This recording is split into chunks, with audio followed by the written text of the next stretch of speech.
బేకా cinema అన్న కాలిపిలి మళ్ళీ దీనికి 2 సంవత్సరాలు టైం తీసుకురు. వేస్ట్ నా స్టోరీ లేదు, ఏం లేదు సినిమాలో. చెత్త, పరమ చెత్త. పలికెను పదము పరేశ పోయింది బ్రో. నీలకంఠరా చాలి పొందరా కరుణతో ననుగనరా. ఆల్మోస్ట్ ఆల్ ఆయన జీవితంలో ఆయన హైప్స్ అయిపోయినాయి. ఇక కష్టం, ఇంకా ప్రభాస్ కెరియర్ కష్టం. నగజా మనోజ జగదీశ్వర బాలేందు శేఖరా శంకరా.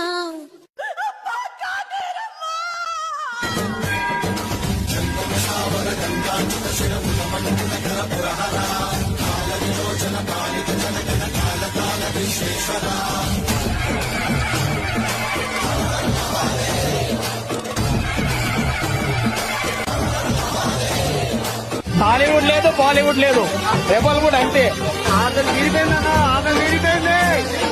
Prabhas is back, that's for sure. Compulsory Prabhas